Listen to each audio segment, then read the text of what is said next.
Hello and welcome back to the Anti-Aging Hacks podcast. Today, my guest is Brad Yates, who's a speaker, teacher, and best-selling author. He knows that we all have greatness within us, and he's made it his mission to help people reveal it. Brad is known internationally for his creative and often humorous use of emotional freedom techniques, also known as tapping. He combines tapping with positive psychology to help others overcome the fears that hold them back and redefine themselves in a positive light. When Brad isn't on stage, you can find him on his YouTube channel, which has grown to over 1,300 videos with over 44 million views and 269k subscribers. Would you like to get thicker, fuller, and stronger hair? Then make sure to check out fullyvital.com. The team's come up with fantastic and natural products that help rejuvenate your hair, but also delay and reverse gray hairs. So if you're interested in better hair, go to fullyvital.com and use the code anti-aging-hacks for 15% off your order. Are you enjoying the shows on this channel? Then please make sure to hit the subscribe button down below so you can get notified when we release new episodes. Our goal with this show is to help you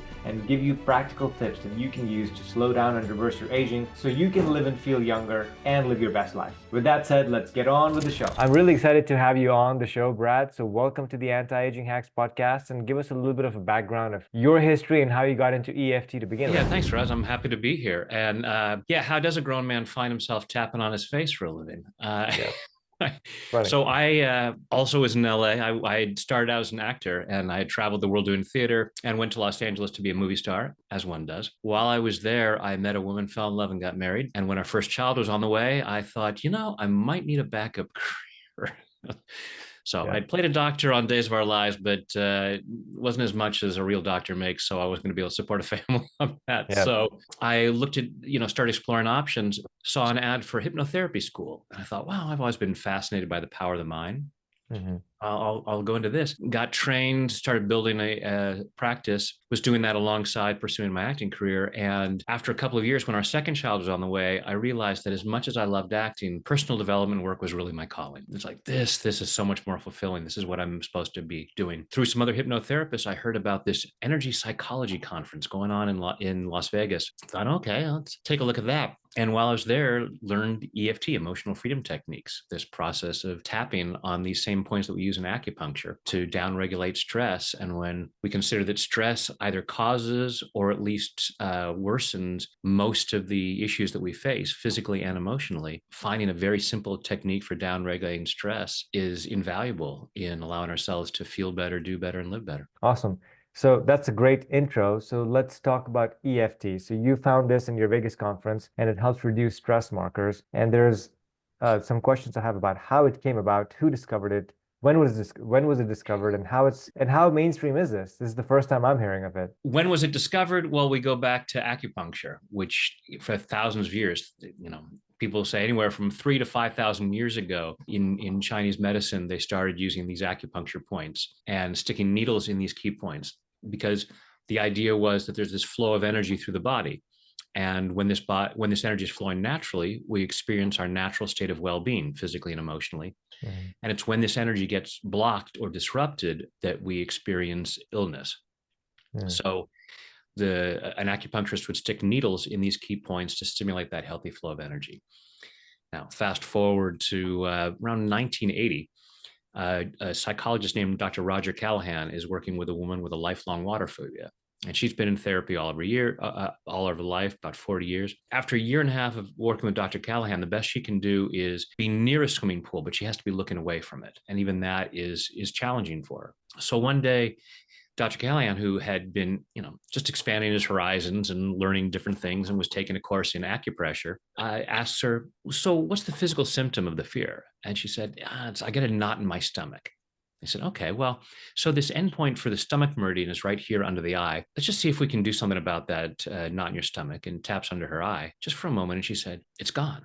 And he said, what's gone? She said, the fear, and starts running out of the house towards a swimming pool. He's running after her saying, wait, stop. And she said, it's okay. I know I don't know how to swim. I'm not going to jump in, but got down by the water, was splashing water in her face. She said, I feel fine. And so naturally, Dr. Callahan thought, well, that's interesting. Yeah. And started experimenting with different patients and found that for different issues, he needed to use different points in different algorithms. these different points that have been used in acupuncture, maybe 2 or 3 different points in a different algorithm, depending on what the emotion was, and called this at first the Callahan technique and then thought field therapy. And within a year, he put himself out of business because all of his patients were feeling fine. Oh man. So he started teaching this, and one of his first students was a gentleman named Gary Craig. And Gary had his degree in engineering from Stanford. And so, thinking like an engineer, he said, how do we simplify this? Rather than trying to figure out all these different points and algorithms, there's 8 major points that we're using. What if we just tap these 8 points in a row? Hmm. And found that he was getting the same great results without having to diagnose which points to use in which sequences. And he called this simplified version EFT, emotional freedom techniques. And a lot of us just call it tapping now. That's great. Wow, what a fascinating backstory. So then you said it reduces cortisol levels or stress levels in the body. Has there been any scientific studies done, and what percentage of stress does it reduce in the body? Great question. There has been a growing body of scientific research, gold standard double-blind studies done. The first one that was done on cortisol, which is one of the main stress hormones. When the amygdala in our brain perceives threat and we go into fight or flight, cortisol is being pumped through the body to help us defend ourselves or to run away, which is great. But most of us are carrying so much stress in our bodies, we have elevated levels of cortisol, and it has negative effects on our immune system, our digestive system. A friend of mine, Dr. Dawson Church, did a study where they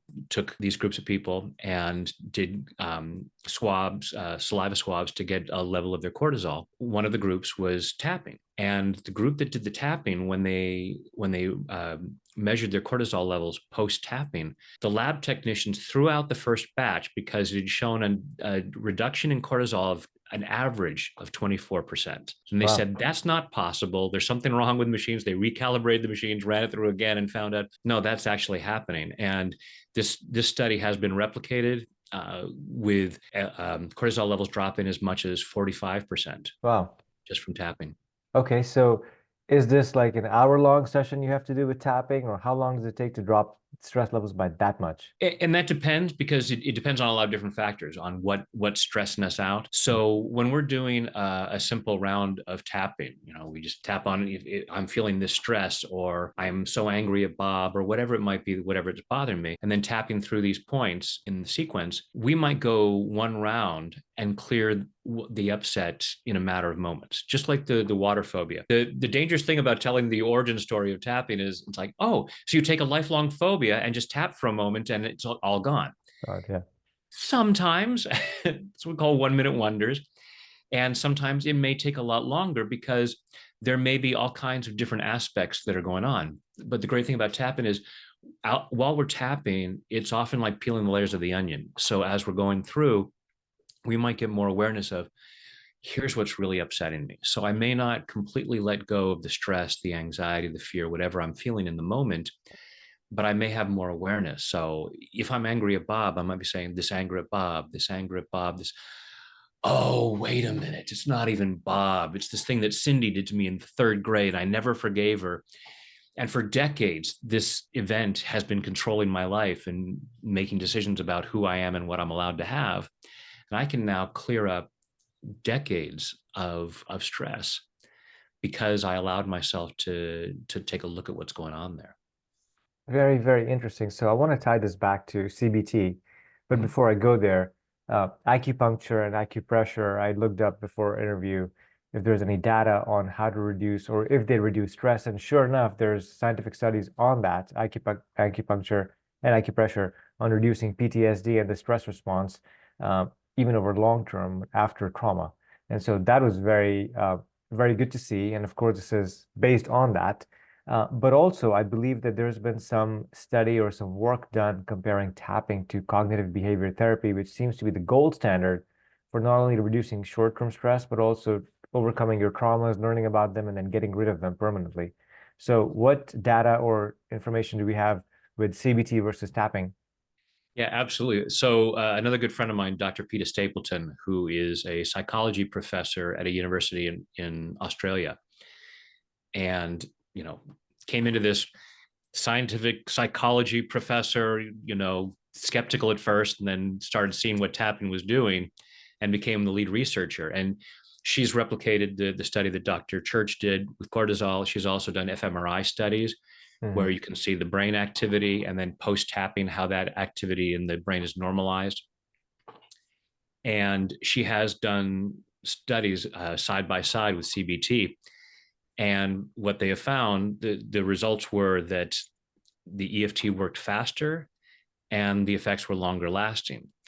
Now, the group that they were doing the study with, the CBT group, said, well, you can say in the report that EFT was non-inferior to CBT. Great. What a Oh, scientific term. Yeah. yes. And it's not to say there's anything wrong with CBT. CBT was great. And in fact, when we're doing the tapping, much of the languaging that we're doing is based on CBT, or it may be directly cognitive behavioral therapy, but we're adding a somatic component Mm, because we feel it in our bodies. So to just talk to the brain and hope that the body will resolve, it's going to take longer. So we want to go. The one of the foremost experts in trauma is Dr. Bessel van der Kolk, and his book is called "The Body Keeps the Score." Not the yeah. brain keeps the score, but the body keeps the score. And in Right. fact, EFT is one of the main tools that he uses with working with trauma patients. Got it. Okay. Wow. Okay.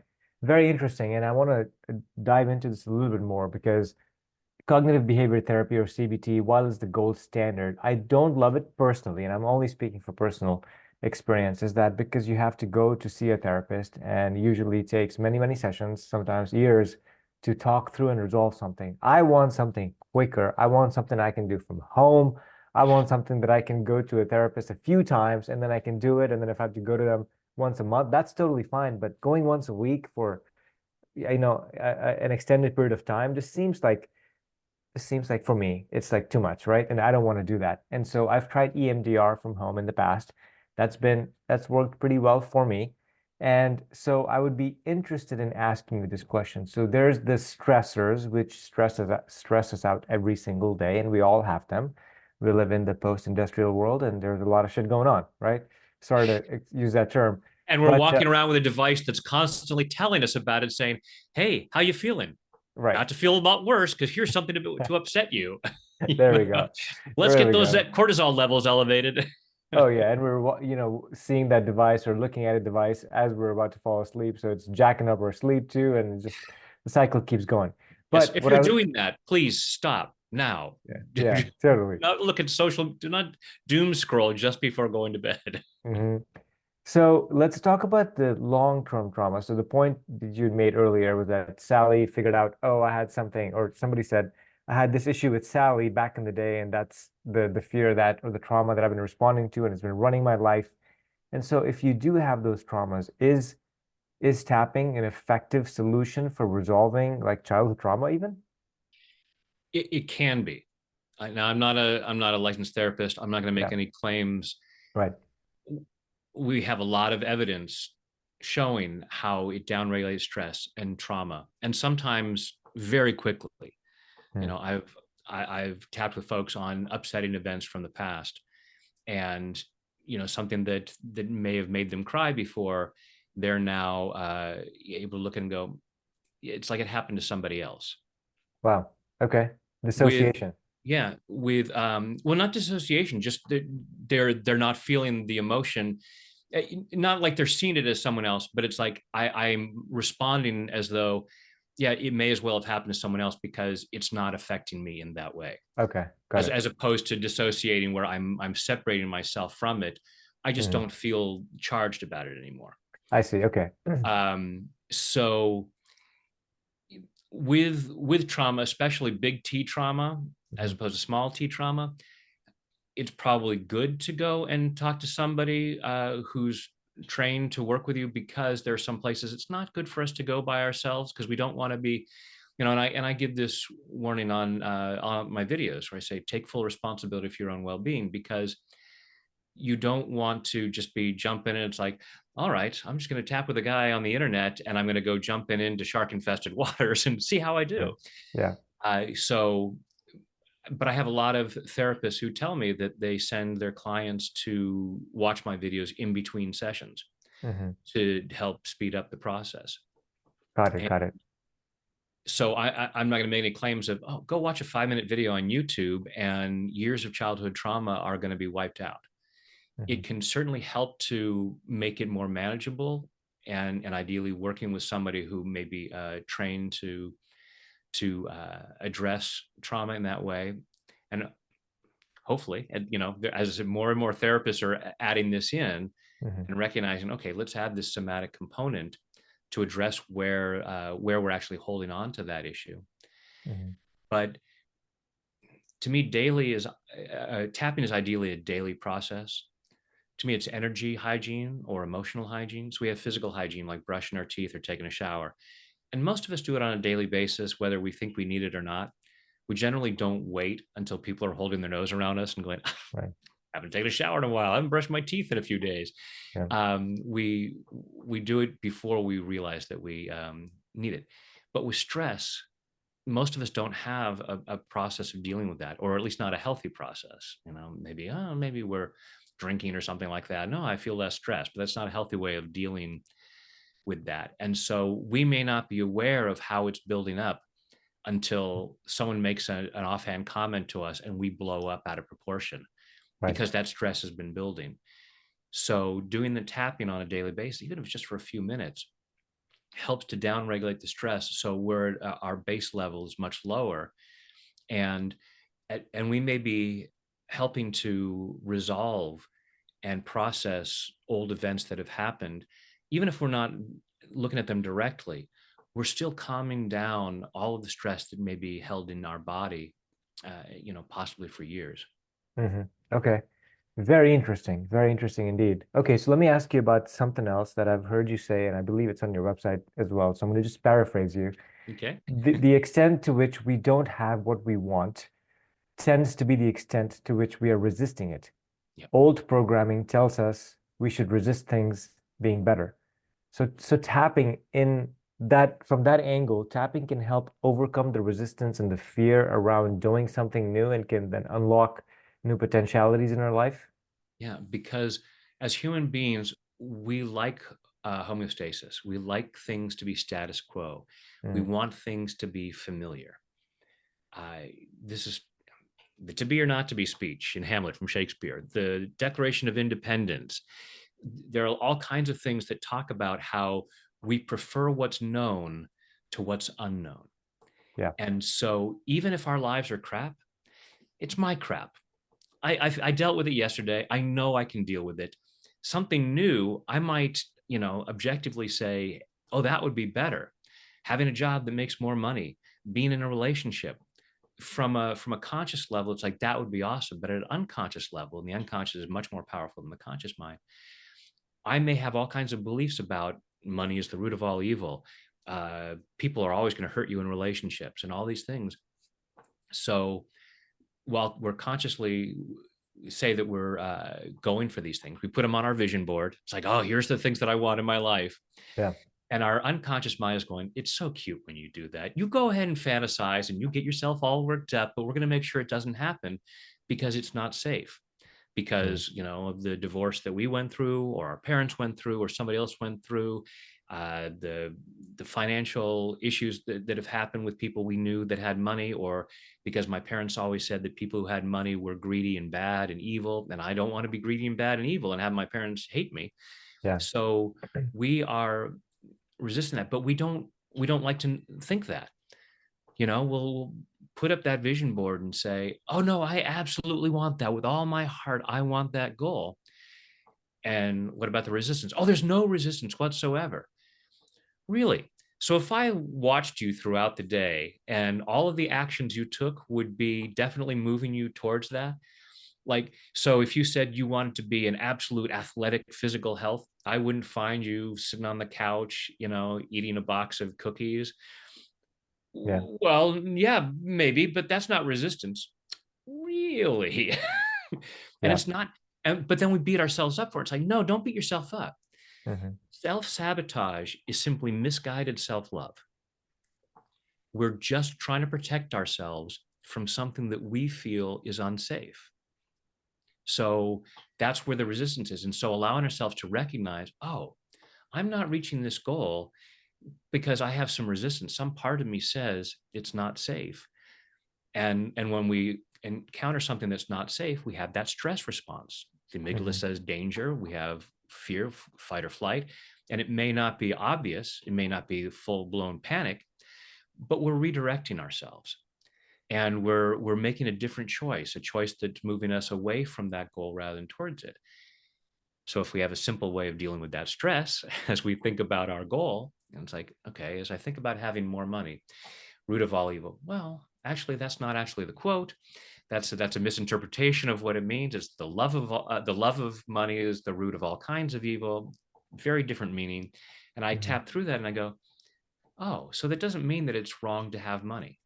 Okay. And now I start to loosen up and I have the freedom to make different choices around money. Because someone was asking me this in an interview yesterday. They said, how does tapping help with have more money? And I said, okay, do you believe that your behavior affects your money situation? Like, Totally. well, yeah, absolutely. In terms of how I make money, the jobs that I go for, how I put myself out there marketing my skills, how I spend money, how I save money. Absolutely. These are all choices. It's all behavior. Okay. Do you agree that stress and emotions affect your behavior? Well, absolutely. 80 to 90% of our behavior is unconscious. We're making it out of emotional responses and based on old beliefs and stress. So if you have a tool for reducing stress, that can improve your behavior, which can improve your financial situation. Mm. And then from a law of attraction standpoint, for people talk about manifestation, it's like, okay, you want to be in a vibrational harmony with that.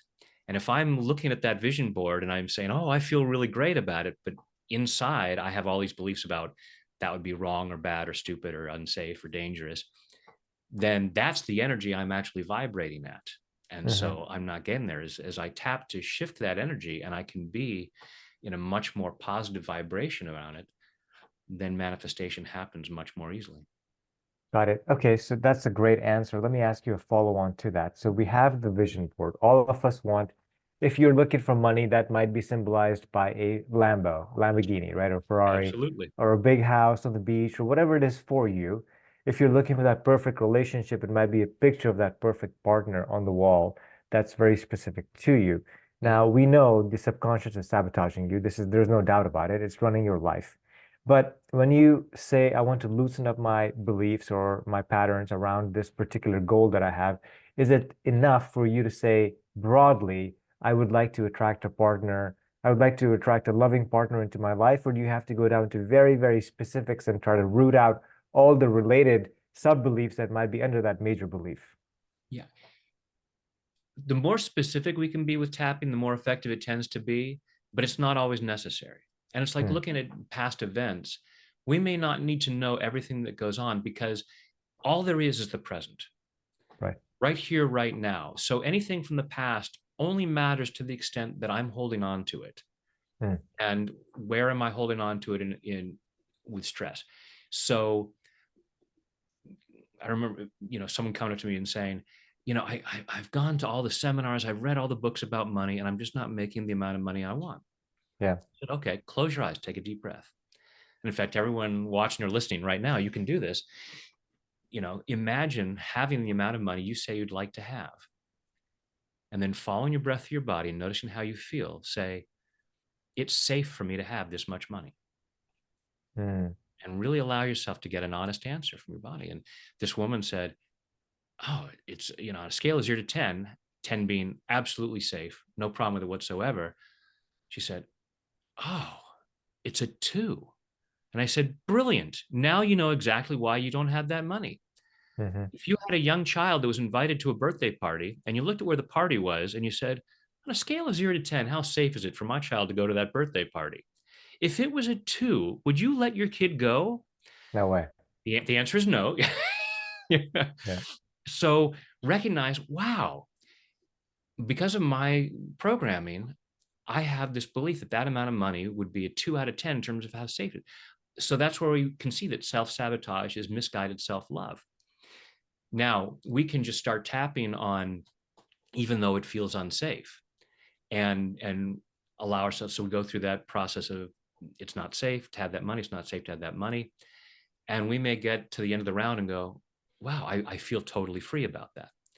We may peel the layers of the onion, like I was saying earlier, and just get more memories of, oh, I remember, I knew about somebody who had a Lamborghini and they crashed it.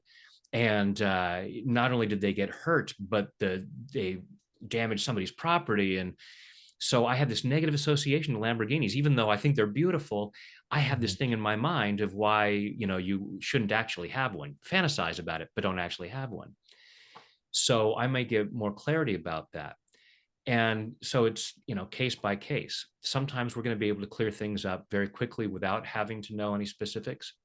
And sometimes it's very beneficial to know exactly why we might be resisting it. And to my mind, it's like, people say, how long should I tap? Hmm. Tap until it's there. Why would you say, all right, I'm gonna uh, I'm gonna get the Lamborghini, but only if I can tap for 5 days and get it. But if I had to tap for a year before I could have that, then it's not worth. Really? The year is going to pass one way or the other, Right. and this is a pretty small price to pay to be. And even if you don't get the Lamborghini, what else is possible? What are you opening yourself up for?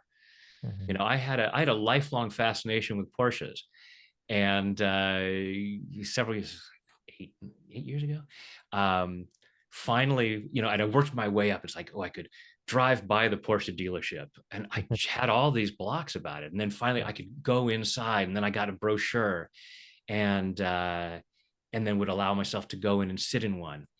And then came the day where, on my birthday, I bought myself a Porsche. Congratulations. Yeah, 3 weeks later, I sold it back. Oh, okay.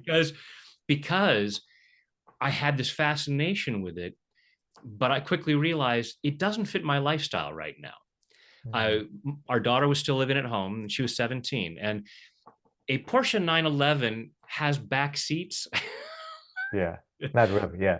not ones that a 17-year-old can sit in. Hmm. So it's like we couldn't take it out to go to dinner as a family. Hmm. I work from home, so most weeks I drive a couple of times to go to the grocery store. Right.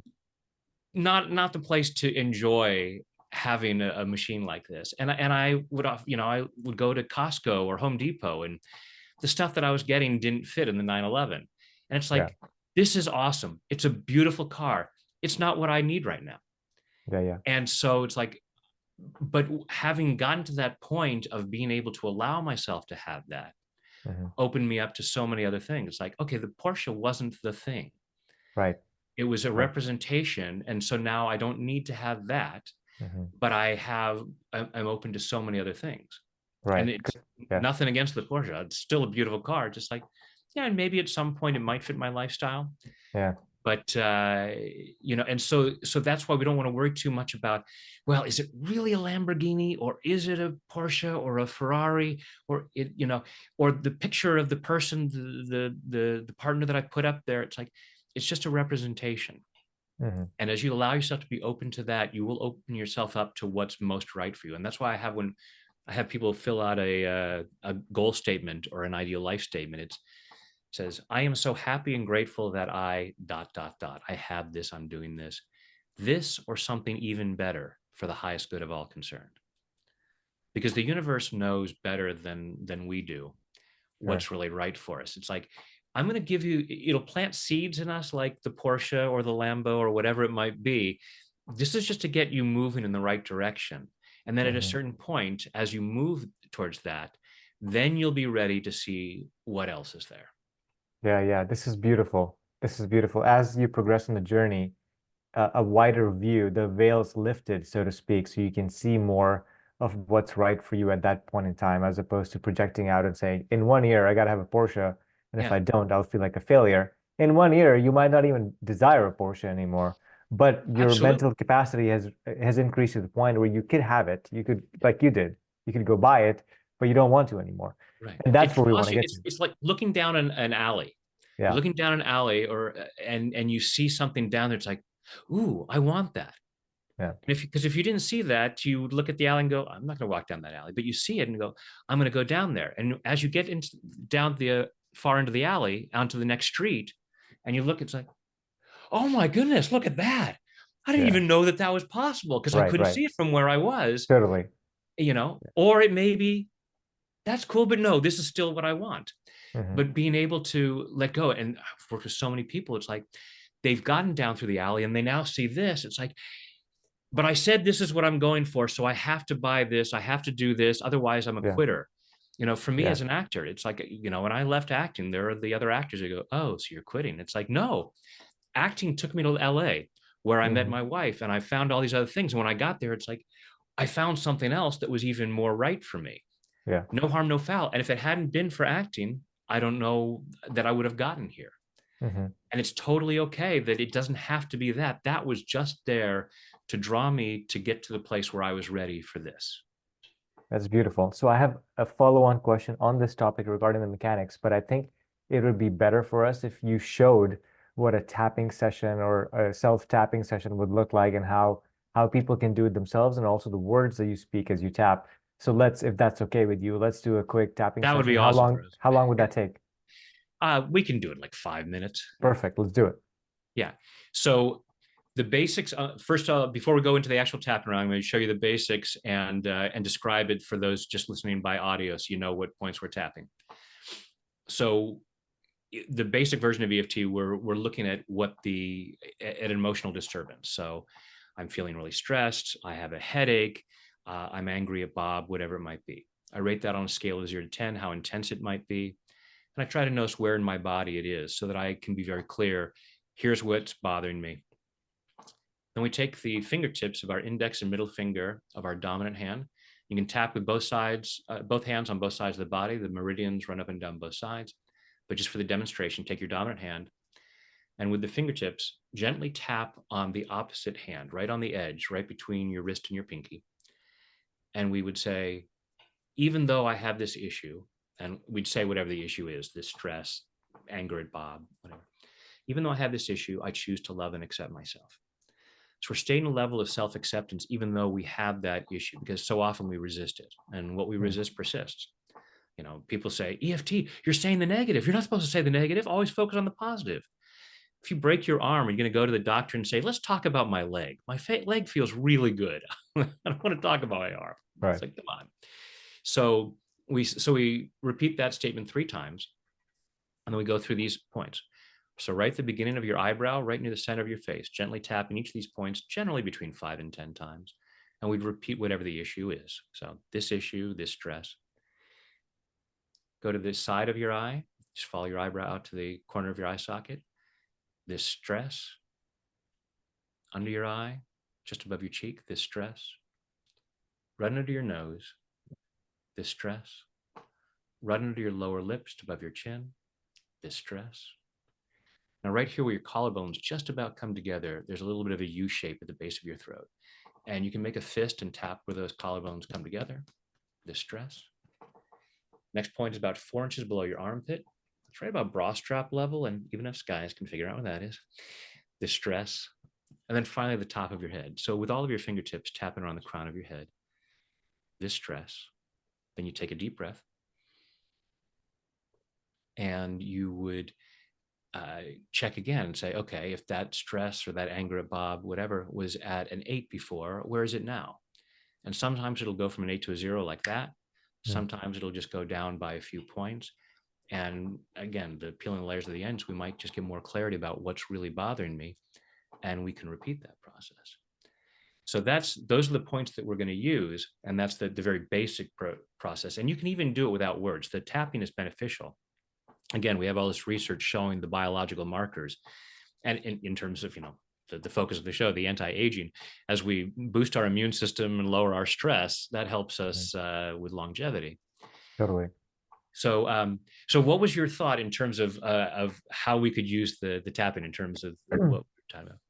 Totally. So I had two separate thoughts, one negative and one positive. So the Mhm. negative one would be I've got a mental, I guess, a resistance or a block around doing this particular part of my business or doing this particular part of my job, right? I just don't like that part of my job.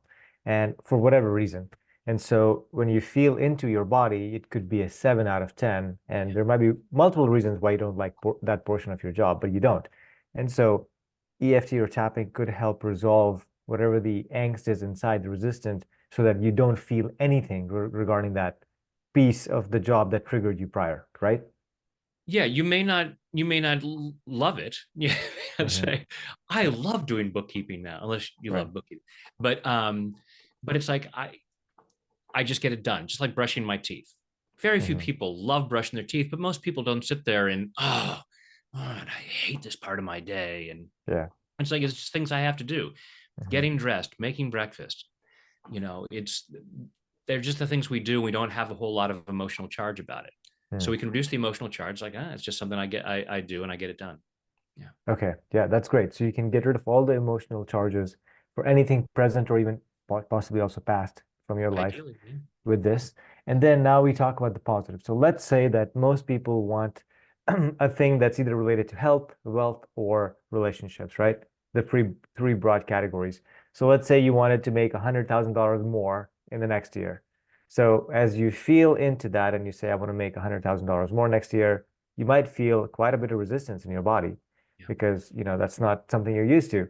And so again, working with tapping and making this normalized so you don't feel resistant. It feels like a 0 out of 10 from a reaction level into your body, in your body. Is that the way to do this? Yeah. So let's do this. Everybody go ahead and close your eyes, unless you're driving. Take a deep breath. Let it go.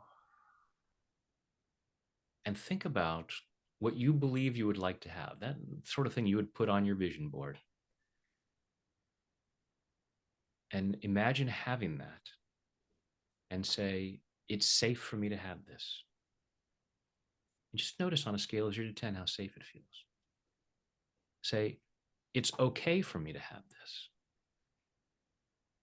And rate that and how true that feels. And then say, I deserve this.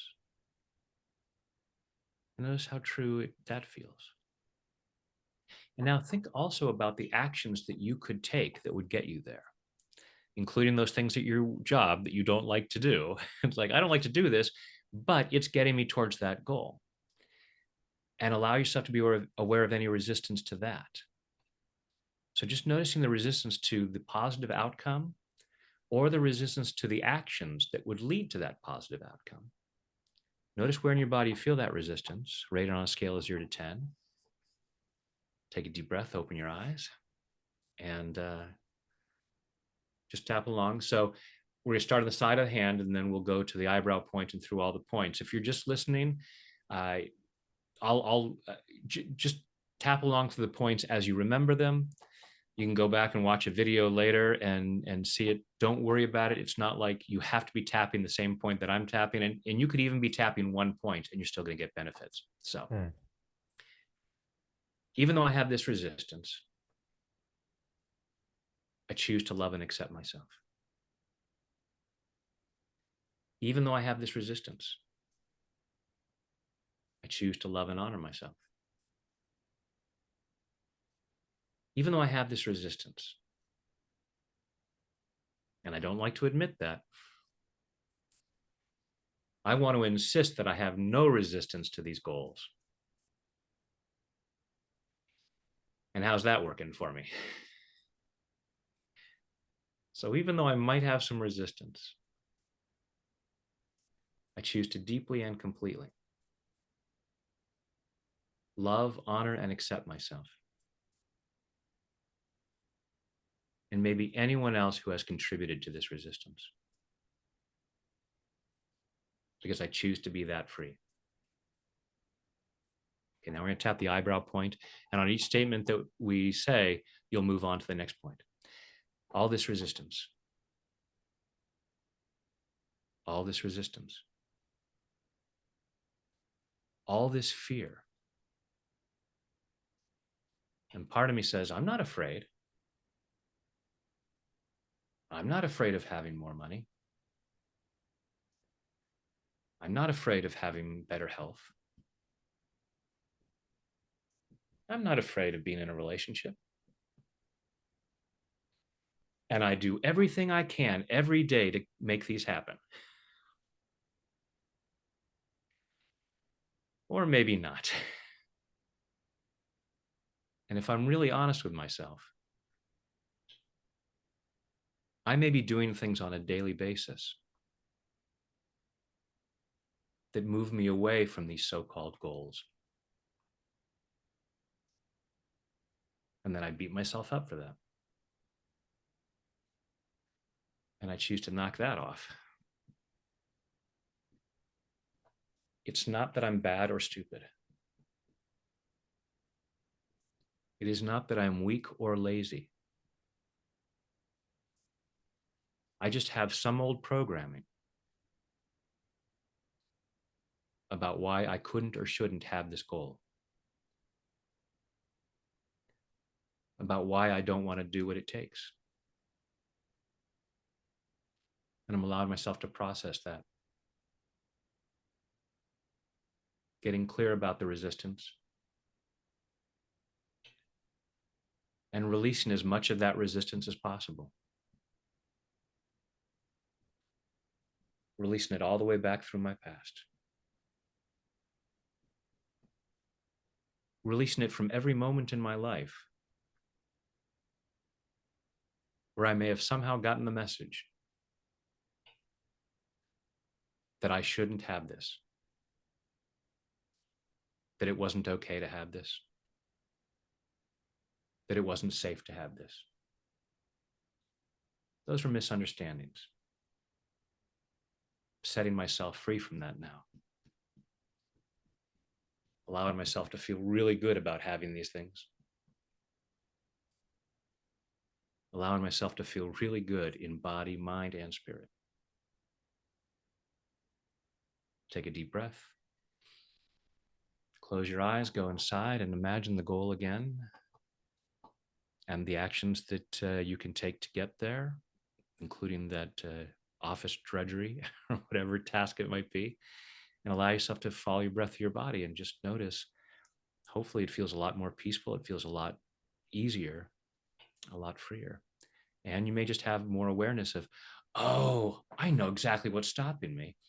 And you can do some more tapping. And I've got thousands of videos on, or not thousands of you, well over 1,000 videos on YouTube on all kinds of different subjects, including probably the things that might come up as to why you couldn't or shouldn't have what you want. Beautiful. Wow. This is really powerful, Brad. Thank you for sharing and walking everybody through that process so you can follow it. And like you said, I was Googling and YouTubing you for today and then a few days earlier as well. And you've got a lot of resources online. There's I think the perfect day quickie video that people can follow along in 4 minutes to really ease their day and step into more power. So that was a really good one, and I highly recommend anybody that's listening to look up Brad and at least go on YouTube and get a sense for what he's talking about. There's so much information out there. And So I have thank you again. a free 5-day program Mhm. on called Success Beyond Belief. If you Hmm. go to tapwithbrad.com, 5 days of a little bit longer tapping on the kinds of resistance that stops us from having that success. Oh, wonderful. So tapwithbrad.com. So go there, get the 5-day plan. And also, are you on socials? Anywhere else people can find you? Yeah, Tap with Brad on Facebook, Instagram, and certainly YouTube. Okay, awesome. Thank you, Brad. I really appreciate you coming on the show. Oh, my pleasure. Thanks for having me on.